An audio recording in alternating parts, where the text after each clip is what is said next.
And we have by video, Mr. Burns is appearing by video, and then we have, is it Lindsay Alsop appearing in person? Can you hear us okay, Mr. Burns?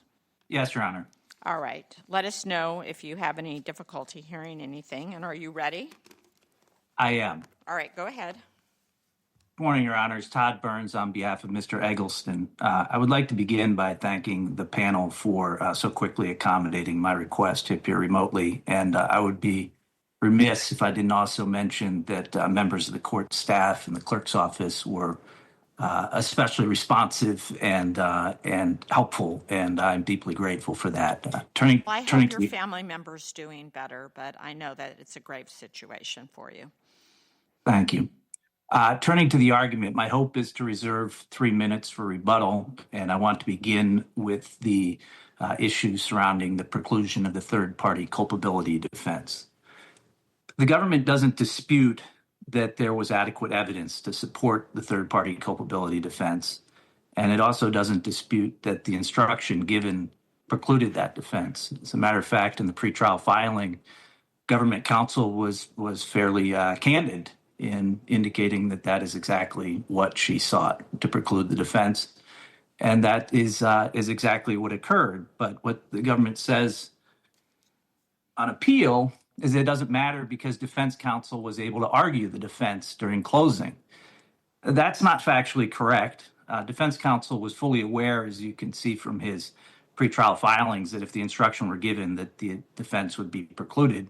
And his argument following the giving of the instructions was consistent with that. He did not argue third-party culpability defense. But even if he had, it would be irrelevant because the instruction precluded that defense, and the jurors are, of course, presumed to follow the instructions. And the error in this regard is a structural error under this court's opinion in Miguel. Basically, just shut down the court of defense. I'm just trying to decide, though, because as I read it, the point of the instruction is to make sure the jury realizes that it's their job to decide that the government has proved that your client or that particular defendant is guilty. And it seems like that in this case, where it would make sense to give that instruction, given the competing theories that either the defendant, Cooper, or the defendant and Cooper knew about the drugs. So if the instruction isn't given, I'm not sure when it would be. So is it your position it should never be given? Well, I think it's possible that another instruction could be given that would take into account the facts and circumstance of this case. But this instruction is not that one. It says possible guilt of others is not a defense. Don't let the possible guilt of others influence your decision in any way, and the parties made clear to the court their understanding that if this instruction were given, it would shut down the third-party culpability defense, and I think justifiably so, based on the language. And the Sixth Circuit, which this is a model instruction from the Sixth Circuit, in the commentary to the model instruction, they specifically say, caution against using this instruction if a third-party culpability defense is given. So I'm not saying that there isn't some instruction that could take into account that, just because someone else is guilty, that alone is not a reason to acquit. But this instruction does more than that. It says don't consider the guilt. Would you please explain how Mr. Cooper's guilt would completely absolve Mr. Eggleston of guilt? Well, the defense was that Mr. Eggleston had been set up, that Mr. Cooper had given Mr. Eggleston the bag, and Mr. Eggleston didn't know there were drugs in the bag. So it would absolve him from that perspective, that he didn't know, he didn't have knowledge, the central issue in this case. But he said he packed the bag with his homie, Mr. Eggleston did, so... That's correct, but that's somewhat a vague statement. They could have been both in the hotel room packing at the same time. They could have packed some things together. Not clear what that meant. So you talked about the commentary, and I looked at the 2025 committee commentary on the Sixth Circuit instruction, and it specifies that a panel of the Sixth Circuit in an unpublished case held that it was not error to give the pattern instruction 2.013 without modification, even though the defendant argued someone else committed the crime. Is it your position we should ignore that committee commentary, or should we distinguish that case? Well, I guess I had multiple answers to that. I mean, of course, an unpublished opinion, even from this court, is not binding on this court, and that's an unpublished opinion Heard that, from yeah. from the Sixth Circuit. And yeah, I think really It what is comes in the into play. commentary. It is in the commentary, right? I don't know that the commentary is adopting it or if they're noting it. I'm afraid I have not looked at that updated commentary. But I think what I would come back to is this court's case law in Vallejo and in Crosby, which says, look, if there is some evidence, any evidence, even if it's speculative or fairly light evidence, that the defendant should be allowed to present that evidence to the jury and have the jury proceed on it. And again, the government hasn't really argued. The government hasn't argued that this opinion, that this instruction precluded the defense. They've as much as acknowledged that. They just said it doesn't matter because defense counsel was able to argue the defense. But the standard of review here is abuse of discretion. So how can we find abuse of discretion on this Well, point? it is an abuse of discretion for the district court to misstate the law, and I believe this is a misstatement of the law. You can't say that don't let the possible guilt of others influence your decision in any way, because the guilt of Mr. Cooper, the idea that Mr. Cooper may be the one who knew that the drugs were in the bag and set up Mr. Eggleston, is certainly something that could raise a reasonable doubt with the jurors. As I said, under this court's case law in Miguel, I believe this is structural error. Even if not, it would be impossible to say that this is harmless, much less harmless beyond reasonable doubt. This is the core of the defense. Defense counsel opened on it and then couldn't close on it. After 1 hour, the jurors asked to see surveillance video, which indicates that they had some interest in Mr. Cooper and what his involvement was and what the interactions were between him and Mr. Eggleston. They deliberated for 4 hours in what was a relatively short case, especially when you take out, jury selection and whatnot from the 2-day trial. The government emphasized the instruction in closing, and the government really used Cooper then as a one-way ratchet, too. They said, oh, Cooper is this layoff guy who's part of the organization and is keeping an eye on the drugs and could use that to convict Mr. Eggleston, whereas Mr. Eggleston couldn't present his third-party culpability defense. I guess I still don't see how it's abuse of discretion if it's consistent with the Ninth Circuit jury instruction on absent co-defendants. I mean, if it's consistent with our jury instructions in this situation. Well, I'm not sure that it is consistent with that. The government didn't argue that. I have not looked at the absent co-defendant instruction in a little bit, but I assume that it would not say in a case in which there's a third-party culpability defense being presented that you can't consider the guilt of others in any way. If I recall correctly, the government, and well, we can ask government counsel this, in the proposed jury instructions, they did reference the missing witness or the missing co-defendant instruction. I could be wrong about that, but I do have a memory of that. So I think they did raise it to the district court. I agree with you, Mr. Burns. It's not identical, but I do think that as an analogy was presented to the district court in the charging, or that was the charging conference or was the proposed instructions that were provided. I think it was in there.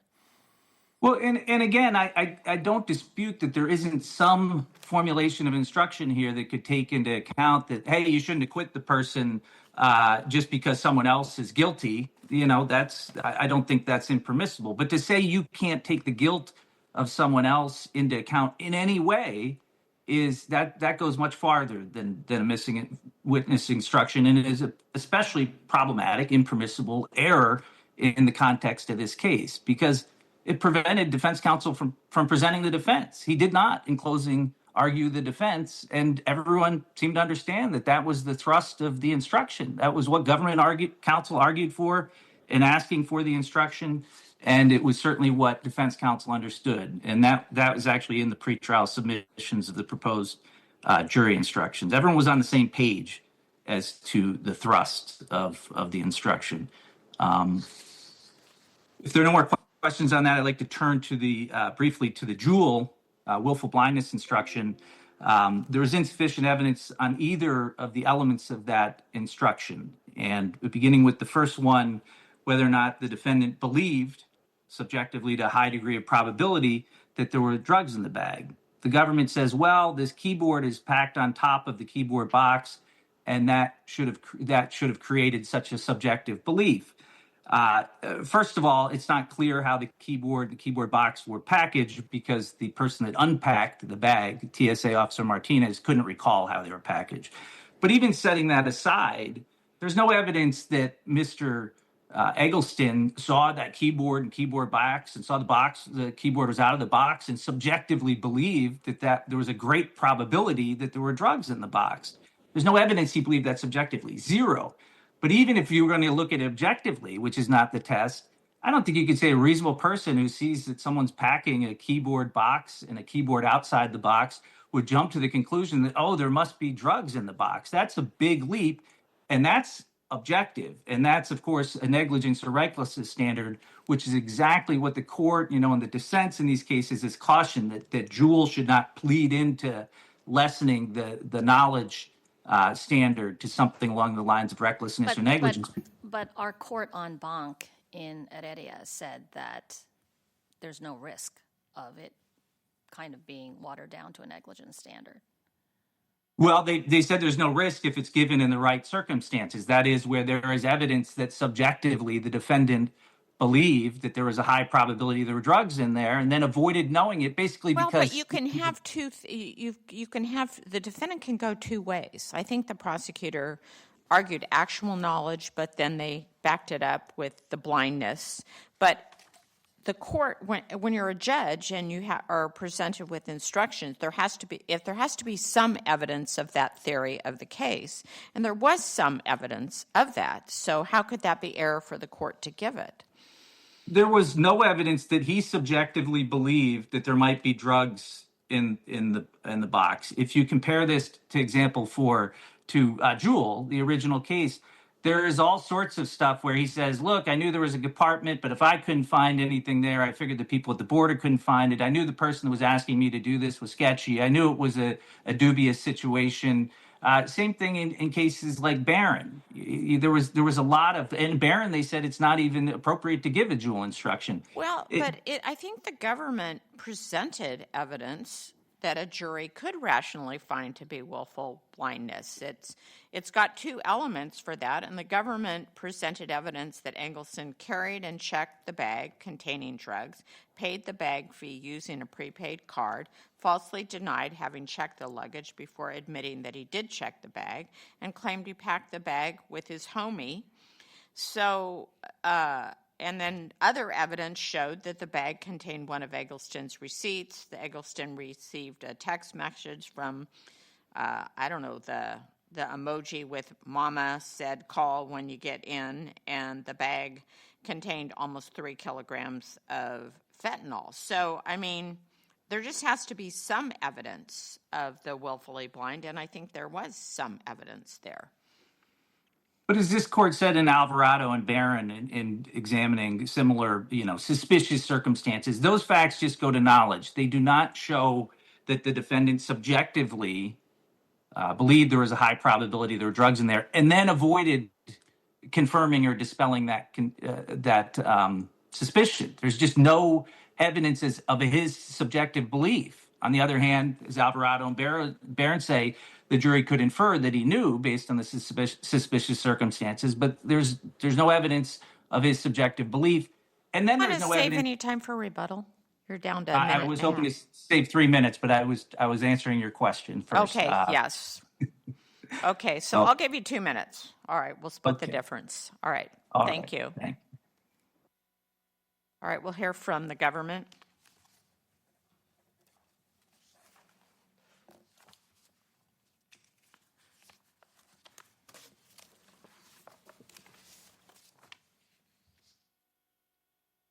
Good morning.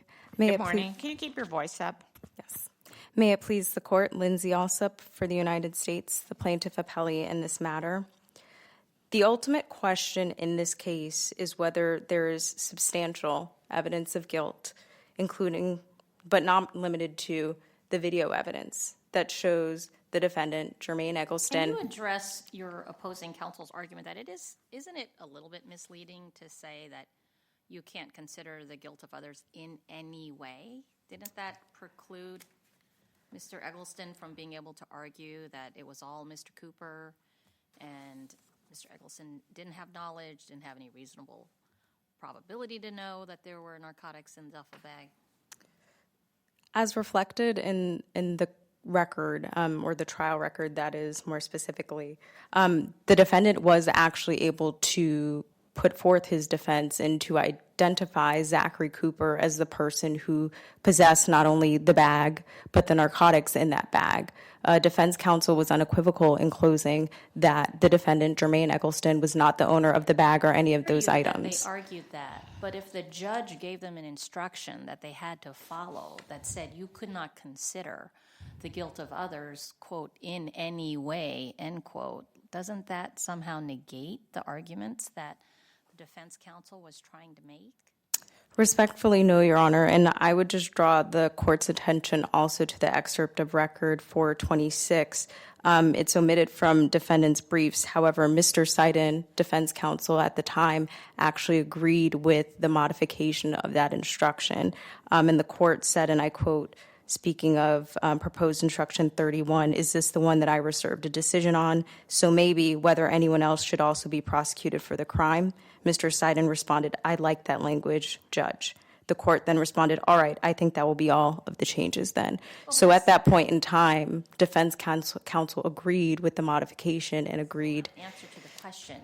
If someone gives a closing argument and all their cross is directed at trying to pin the guilt on someone else, and then there's a legal jury instruction the court is instructing the jury to consider, and they have to apply it during their deliberations, says you cannot consider it in any way whether other people are guilty.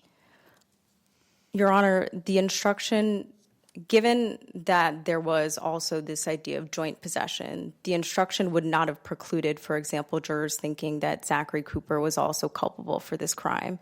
The instruction as phrased was just very clear. Just because Zachary Cooper may also be culpable, that does not mean that Jermaine Eggleston is not also culpable. But the fact that defense counsel agreed with this modification and instruction is relevant, just given the court's review. And so, Well, are you saying it's relevant because then it's plain error review? Because it's not an objection, or what? I don't quite understand what you're saying. Are you saying they didn't object? I'm saying that defense counsel agreed with the instruction at that time, and therefore similar to, for example, his cross-examination of Detective Woodard, how that was invited error, this too could also be considered invited error. It was a jury instruction that defense counsel effectively stipulated to, agreed to, following the conference with government counsel when we were discussing the jury instructions. Different than the invited error part of it, I think. You're conflating that a little bit. But if you're saying they didn't object because they agreed to the modified, then that changes the standard of review, right? That is correct, Your Honor. So not really invited error, more plain error, or what are you saying? Well, on either sort of vantage point, the government would submit that there was no plain error, or if there was any error, it was simply harmless. But the fact, again, that... What is your position? What is the standard of review? What they're now saying that was an error. So what is the standard? What is our standard of review? The standard here of review would be based a plain error review, Your Honor. because they agreed to the modified instruction? Correct. And, and then you're saying no plain error, but even if plain error, harmless error. Correct, Is Your that Honor. what your argument is? Okay.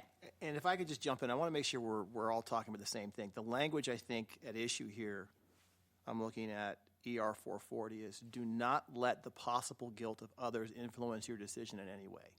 I know we've heard, like, don't consider it. That actually was not I've heard people say was don't consider it. That actually was not the instruction given, right? The instruction I read is the one at issue, correct? Correct. Okay, because I don't see the word consider. I see on the top, whether anyone else should have been also prosecuted and convicted for this crime is not a proper matter for you to consider.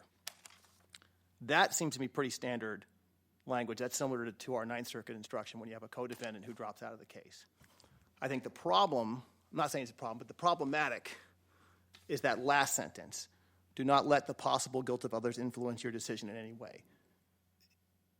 What's your best response? Since that's the language I think that is the alleged problem, what's your response to why that sentence is okay? Ultimately, the instruction is given, and given what defense counsel was permitted to argue during closing, would have led the jury to the ultimate conclusion that even if Zachary Cooper was responsible, that does not mean that Jermaine Eggleston also could not have been responsible.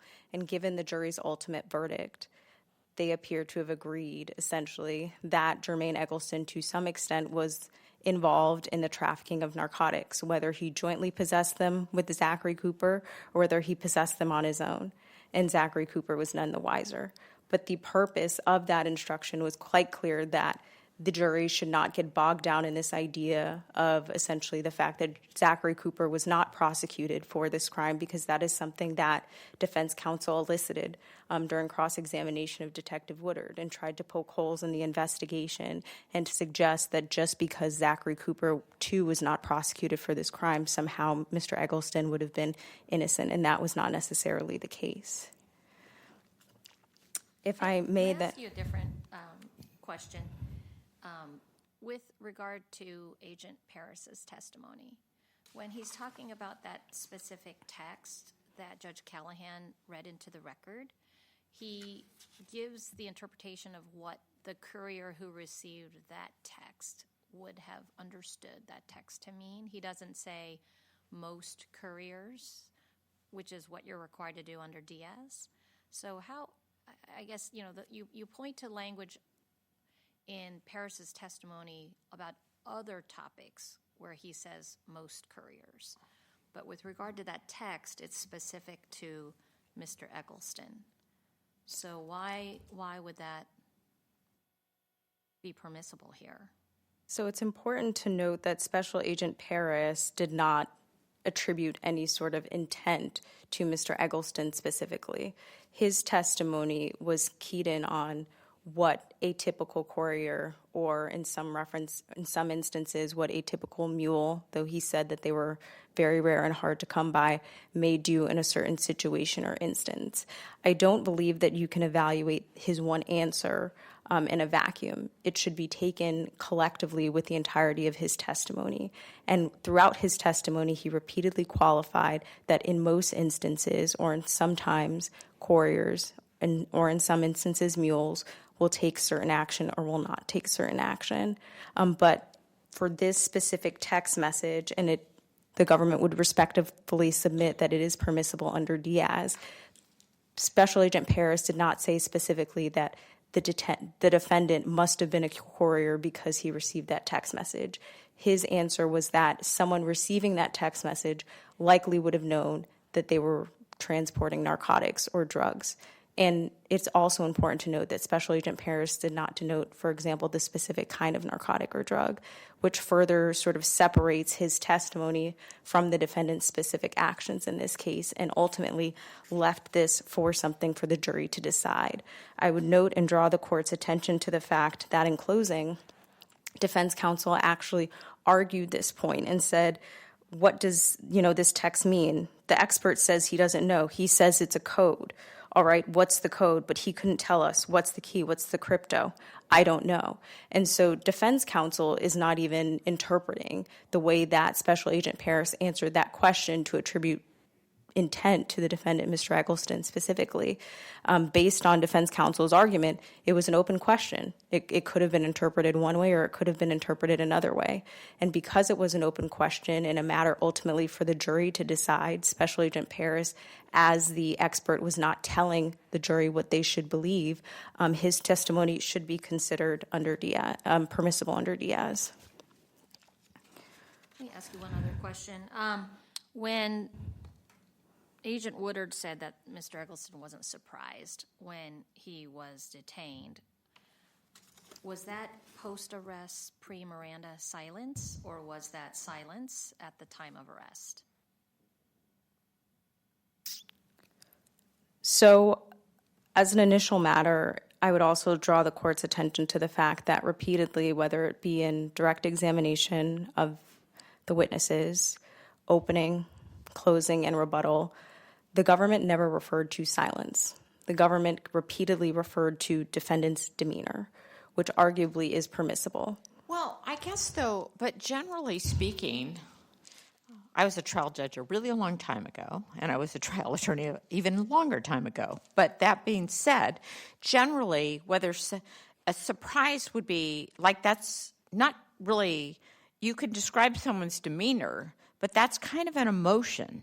And generally, when witnesses would try to describe how someone else felt, there would be an objection that that would be hearsay. You can't describe how someone else feels. So surprise is a feeling, in my view. So why wouldn't it be objectionable as hearsay? I don't know why the prosecution had to do all of that anyway. I mean, I don't know. What does surprise look like? That someone might have that on video. I don't know. What does it look like? Or, Well, it is now. yeah, but you know, like you would say, if whether someone's upset, you could testify they were crying, and then the jury could decide what that crying meant. Were they tears of joy? Were they tears of upset or whatever? But I don't know why the prosecutor needed to do that. And what does surprise look like? Well, I would say 2 points, Your Honor. Your comments as to whether or not government counsel should have introduced this evidence, I think, goes to the government's ultimate point that the evidence in this case was so overwhelming that even excluding that testimony and excluding reference to the defendant's lack of surprise and calm demeanor, the defendant, Mr. Eggleston, still would have been convicted. I guess, though, Judge Koh was trying to say, so if he didn't seem surprised about being arrested, then that would be post-arrest, and under Ninth Circuit precedent, that's problematic, right? Yes, Your Honor, and the government's position is that this was not a referral or reference to his post-arrest demeanor. It's notable that throughout the course of Detective Woodard's testimony, government counsel continued to ask him about defendant's demeanor. It wasn't just this one question about how he was responding at the time he was arrested. But everything but that surprise happened before he got arrested, right? Correct. However, considering the record before the jury at that time, you have an individual who has now had to be asked 3 times about whether or not he checked a bag, that he is on video obtaining a prepaid credit card for and checking, while another individual appears to sort of be shadowing him. I'm still not clear, regardless of whether it's silence or demeanor, just let's concede it's demeanor. Was that demeanor at the time, at the moment of arrest, or was that after arrest? The government's position is that the demeanor questions on direct for Detective Woodard continued through the interview and up until the time of arrest. There was no reference to his post-arrest demeanor. Okay, because I think in your brief you call it a post-arrest pre-Miranda silence. I believe that either way, even if it was post-arrest, there still appears to be some sort of gray area. But at bottom, the references to the defendant's demeanor, and it's notable that there were no references to his silence. To the contrary, government counsel tried to get defense counsel to get away from referring to his post-Miranda silence. It was all about the fact that the defendant did not appear to be emotive or surprised at the fact that he was being confronted about a bag that he had checked, and that ultimately went to this idea of knowledge. Someone who believes that they just checked a bag full of clothes and did so for a friend, which is what defense counsel argued during opening and closing, would have quickly pointed to the person that they had checked the bag for.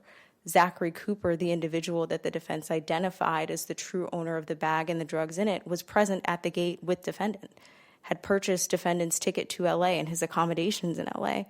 He absolutely would have been able to, when first asked by Detective Woodard if he had checked a bag, to point to Zachary Cooper and to say, oh, that's his bag, ask him about it. The defendant did not do that. And so what the government was looking to do was to extrapolate meaning from defendant's pre-arrest, pre-Miranda interview, where he had a calm demeanor. Another question. How do we distinguish Alvarado? Because the facts seem very on point. With respect to silence? Yeah, you say that in your brief that it's factually distinguishable. Don't explain how.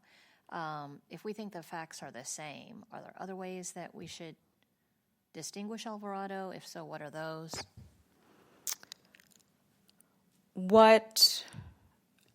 May I inquire, like, the factual distinctions that the court is speaking of? Is it of timing, or?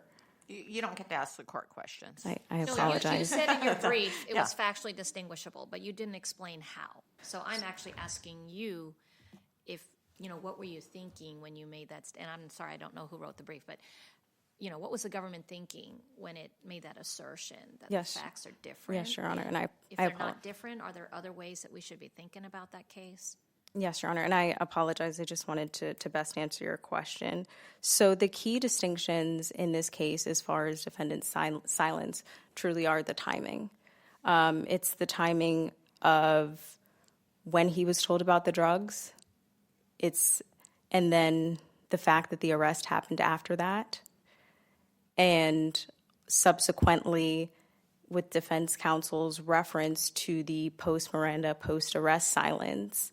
So if I may, I would put that into sort of three separate buckets. There's the timing at the gate before he was arrested, where he is actively speaking with Detective Woodard, engaging with him, telling him that he packed it. I'm sorry. I'm more interested in the Jewel issue with regard to that question.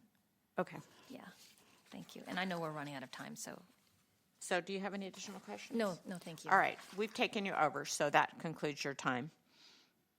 All right, so since we took the prosecution, the government a bit over, I'll give you 3 minutes for rebuttal. Mr. Byrne. Thank you, Your Honor. Regarding government counsel's statement, the testimony that the defendant was calm or not surprised when arrested is permissible, that's clearly wrong. Velarde Gomez en banc opinion makes absolutely clear that that's incorrect. And there may have been some of the violations that the government could try to, slice an onion on, but some of them are so blatant, including an opening. When he was arrested, he didn't seem surprised. Repeatedly, there are statements, and during Woodard's direct, before there was any cross, that he didn't seem surprised when he was detained. That there was this long conversation, this conversation at the gate they described that culminated in the officers coming up to put cuffs on him, and that he didn't seem surprised or resist or whatever during that period of time, all the way through closing. It's just they're depending on how you count them, there are 10 or more, and some that I just mentioned are just blatant, including Detective Woodard saying, "I'm Mirandized," and he declined to speak. I mean, there's a slew of them, and they're not really close. Well, part of it, though, defense counsel, he walked right into, that, there's some invited error there. I mean, in terms of when you open the can of the Pandora's box, as we all know, then other stuff can come in that couldn't come in before. And there was clearly a line of questioning defense counsel took the officer down that I think opened up a can of whip, whatever you want to call. I would say it's more fairly characterized as that the officer on direct had done this damage by what he had said, and defense counsel was trying to clean that up, and the officer was having none of it, was going farther down that road, culminating in, "I Mirandized him," and he declined to speak. But, the opening and the direct came before that, and the violations during the repeated violations during the government's closing, rebuttal closing, are entirely independent of that. Going to the missing witness instruction, Your Honor, Judge Owens. Could you address harmless error? Because I think that is a hurdle that you have to overcome on all the issues effectively, right? On the Jewel issue, the Fifth Amendment. So can you address that? Because there does seem to be substantial evidence against Mr. Eggleston. As I said earlier, under Miguel, the third-party culpability, the preclusion of that defense, that is a structural error. But even if the court was going to look at harmless error, all of these errors pretty much are synergistic. They affect each other. They have a cumulative weight.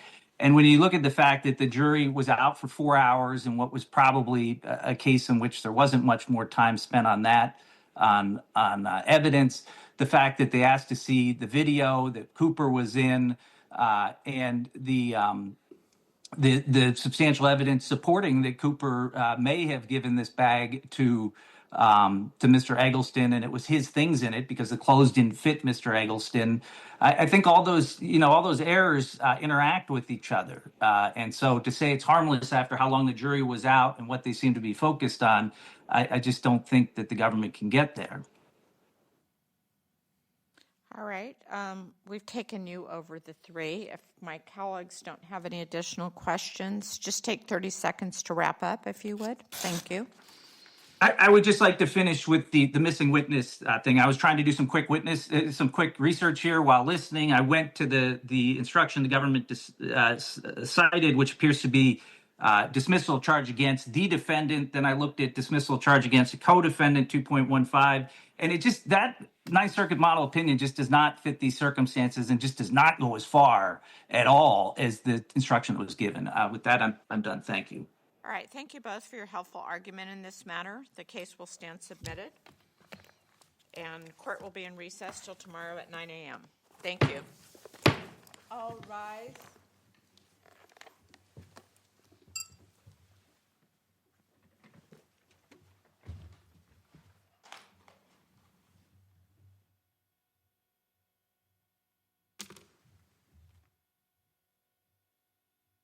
Court shall stand in recess until 9 a.m. tomorrow morning.